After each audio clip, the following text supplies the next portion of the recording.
DSE pour 4 minutes.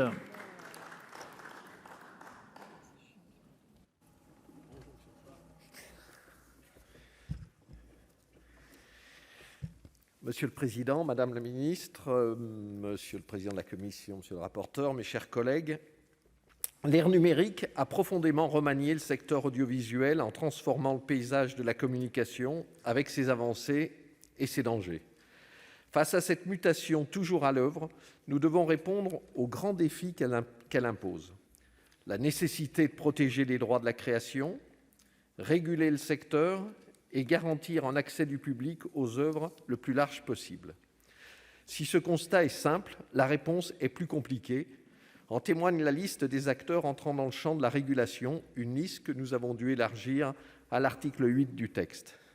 Il faut en effet agir sur plusieurs fronts, des fronts ouverts tant par la multiplication des types de supports que par la forte croissance des usages, qui ne sont pas tous, hélas, bienveillants. À cet égard, nous pouvons nous féliciter que le Sénat et l'Assemblée nationale se soient largement accordés sur les dispositifs de lutte contre le piratage, un volet essentiel puisqu'il touche au droit de la propriété intellectuelle.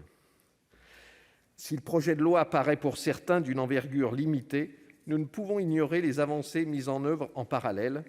Il faut garder à l'esprit nos engagements européens par lesquels notre pays transcrit des directives conséquentes.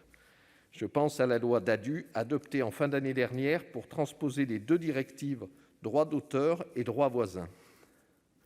L'audiovisuel n'ayant pas de frontières, beaucoup de nos réponses doivent aussi passer par une collaboration internationale.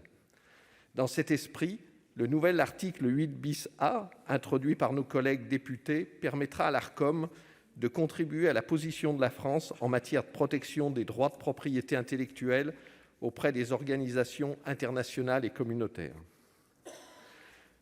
S'agissant d'une mesure phare du texte, la fusion du CSA et de l'Hadopi a été actée de façon assez consensuelle à l'article 1er. En première lecture, ma collègue Véronique Guillotin a rappelé que le groupe RDSE approuve cette fusion ainsi que l'élargissement des missions et des pouvoirs d'enquête de l'Arcom. La nouvelle autorité de régulation doit pouvoir gagner en efficacité pour la protection de la création culturelle et des droits qui en découlent.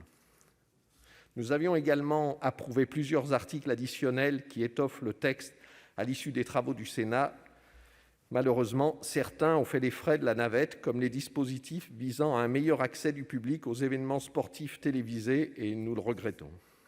En revanche, l'accord trouvé sur le seuil de concentration des réseaux de chaînes locales, comme la rédaction renforçant les modalités du must carry, nous satisfont.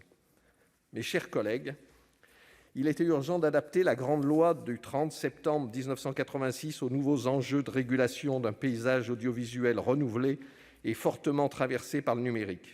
Aussi, nous voterons en faveur du texte élaboré par la commission mixte paritaire, un projet de loi de nature à remplir un objectif fondamental, celui de consolider la création française, gage de notre souveraineté culturelle.